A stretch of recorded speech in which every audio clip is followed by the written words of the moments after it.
start on this side, because there's a lot of people, right? So I'm going to start on this side. How you guys doing? Okay, let me see how y'all doing in the middle. How y'all doing?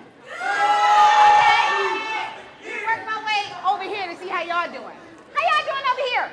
All right, okay, good. So this is what we're going to do, because I need to get some energy from y'all, because you guys are young professionals, and so I'm going to get my energy from you. So I know y'all might be like, oh, but I kind of need everybody to stand up. If you can stand up for me, that'll make me really happy, because we're about to do something. We're going to kick this thing off. I'm going to give you a message, and we're going to get out of here. So stand to your feet. Come on, stand to your feet.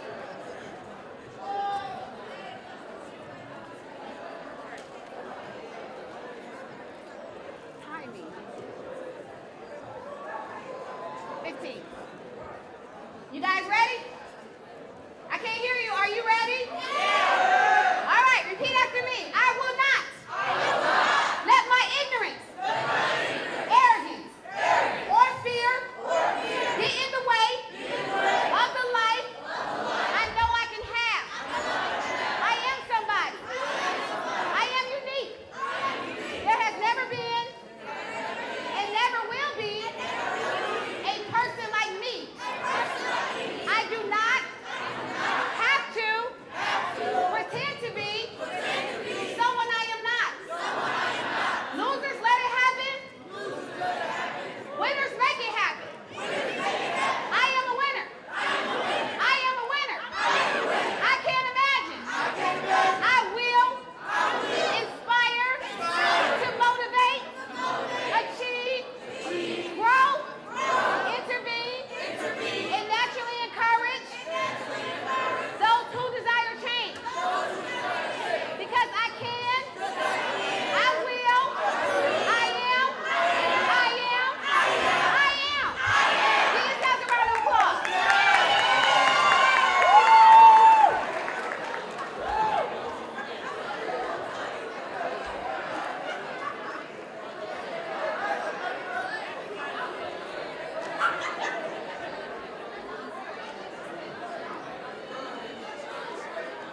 I'll give you some time.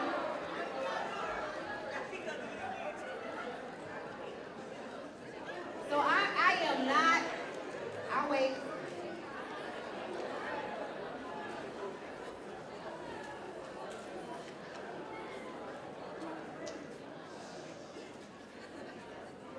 Still waiting.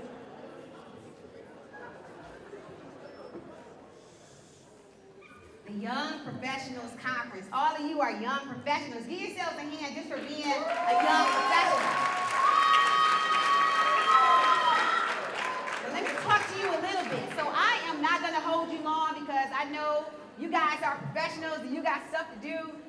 So I don't want to hold you too long on this, but I do want to give you some good nuggets. So if you don't take anything from this message, I need you to at least take 1 or 2 sentences. Can y'all do that for me? All right, so this is what I'm thinking, because I met some dynamic people today walking in. And this is what I want to tell you. I grew up, product of Detroit Public Schools, graduated from Martin Luther King High School. And what I will say is, going off to college and doing different things in my career, there were some challenges. And so some challenges you will face in life, but you got to understand that you have to know what it is that you want out of your life, and you use that as your stepping stool. You use that as your motivation to push forward. Does everybody understand that? That is so important. Life is just a minute, and there's only 60 seconds in it. So the time that you have to be great, you can do it. And I can give you this information now because I was in your seat before. If you can dedicate 10 good years to your life, moving forward, you can say, you know what? Starting today, starting right now, I'm going to dedicate 10 years to my career and whatever it is that I want to do, and I'm going to be great. That's what I did along with a group of other friends, and all of us are very successful in what we do in our careers because we took that time and we dedicated it. So I want you to ask yourself, what does my life look like 10 years from now if I don't do anything with it? What does it look like? And that's critical. And anytime you feeling like, you know what, I'm lax, I don't want to do anything right now, I don't feel like focusing, I don't feel like studying, I don't feel like going to work, I don't feel like being on time, I want you to ask yourself, what will my life look like 10 years from now if I decide to be complacent? Again, life is just a minute. It's just a minute. And so nothing takes a long time. If you want to be a doctor, you can be a doctor. If you want to be a lawyer, you can be a lawyer. If you want to be an entrepreneur, you can do anything you put your mind to, and nothing takes a long time because life is just a minute. So if life is just a minute, nothing takes a long time. Nothing. So don't ever get discouraged about the fact that I'm going to have to go to college for 10 years. I'm going to have to go to college to pursue this bachelor's degree or this master's degree or this PhD. It just takes too much time. It doesn't take too much time. And I'm always going to make you think about this thing. If I wait this time out and I decide not to do anything with it, you need to understand that everything you put in, you're going to get back. Everything that you put in, you're going to get back. So if you dedicate it, and you're focused on your career, if you focused on your business, if you focused on whatever you want to do, if you seriously dedicate that time to yourself, you will be the best person that you can be. So the goal is for you to be the best version of yourself that you can be. Well, what does that mean when I say I want to be the best person that I could be?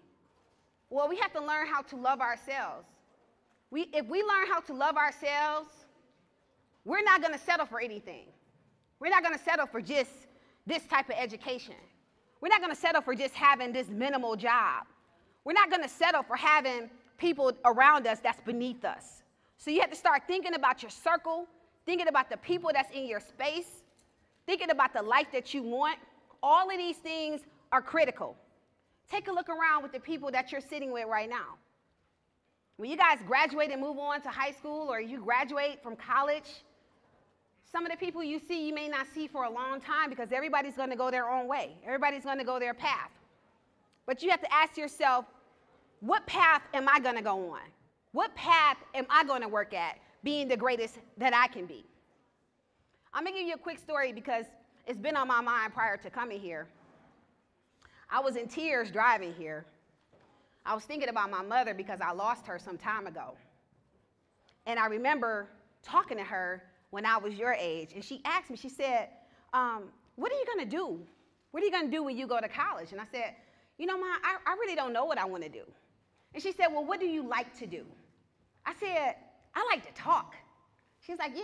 I said, yeah. She's like, well, paint a picture. What does it look like? I said, I see myself talking to a whole bunch of people, and I'm going to be dressed up in front of a whole bunch of people. And she said, well, go ahead and do that. I said, all right. And that's what I did. But what I got from that was she told me, what do you like to do? And I was just speaking to a young man, Alexander Brown. He's in here. I was talking to him. And I told him, I said, when you do what you love, you'll never work a day in your life. When you do what you love, you'll never work a day in your life. And the reason why I want to put that in you is because there are so many people I know personally that hate their jobs. They hate their jobs because they're doing it and they're not operating in a purpose. And when you operate in your purpose, it's simply because you're doing what you love. The things that I do, I don't have to be paid to do it. I'll just do it because it's in my heart to do, and it doesn't feel like work to me. And that's the type of attitude you got to have. When you operate in your purpose, you will live a long life. When you operate in your purpose, you empower people. You empower yourself. People see that you have passion behind what you love to do because you're doing what you love, and it's not work. I never get up dreading, even when I go to my job, like, man, I got to get ready to go to work. I don't feel like that because I get to empower people just like you every single day. Every single day. And so you have to tell yourself, if you don't have the right leadership in your household, as you're growing up as this young professional, make sure you put yourself in the position to be that person that people needed when you were younger. That's the goal. Be that mentor to help people along the way. Because everybody needs help. Everybody needs somebody to push them along the way, to motivate them, to empower them, to inspire them. And yes, is adversity going to come? Absolutely. But life is about 10% of the things that happen to you and 90% in the ways in which you respond. Everything that you do has a consequence. So if you're doing something bad, or if you're doing something wrong, and you feel like you shouldn't be doing it, don't do it. It's that simple. So I want you guys to start thinking as you go into your profession, because you guys are young professionals. I'm a little bit older of a professional. I can tell you, it's not about the money. It's not about the money. It's about the passion. It's about the passion that you have for what you do. Because if you're passionate about it, you're going to continue to do it, and it's going to make you happy. It's going to make you content where you're thinking about what it is that you love to do. Some people in here like to dance. Some people like to sing. Some people like to do whatever. But if you love what you do, you can do it for a lifetime. And it will make your life so much more fulfilling. So I always want you to keep that in mind. Nothing takes a long time because life is just a minute. Now I'm going to circle back to my mother really quick. She told me to do what I love, do what I like. I did that. I went to school to do what I like. I'm excited about it. But there was one thing that she left me when she died. My mother, her health started to decline. And so she started to lose her faith. And the one thing she would always tell me was she would say, don't be like me. Don't be like me. And I didn't understand what that meant. I never understood what it meant when she said, don't be like me. But then as I thought more and more about it, and I started to see her faith decline or her faith waver, I realized that she left me faith. So when I feel like I don't have it or I feel like I can't do it, I always remember when she said, don't be like me, so I make sure I pick my faith up. So you can do anything that you put your mind to if you have faith. And that's exactly what she left me. She left me faith. She told me not to be like her. Her faith was wavering. I said, all right, I'm not going to be like you. I'm going to pick my faith up. And everything that you do, you pick your faith up. If it gets too hard for you in your career, if it gets too hard for you in college, you pick your faith up. Because that's what's going to get you through. Faith is all you need. All you need is faith. I'm not a minister, but the Bible says that all you need is faith as small as a mustard seed. But I'm challenging you to have big faith. You got to have big faith to do whatever you want. Some things may seem impossible, but you can do all things. You can do all things. Anything you put your mind to, you don't have to have a dime in your pocket, and I'm a living testimony. All you need is your faith, and you can make it through. I am so grateful to be here today to talk to you, and I am going to wrap up right now, but I hope that there was something that I left you today that would empower you to make sure you do the things that you love, because if you do what you love, you'll never work a day in your life. Thank you so much.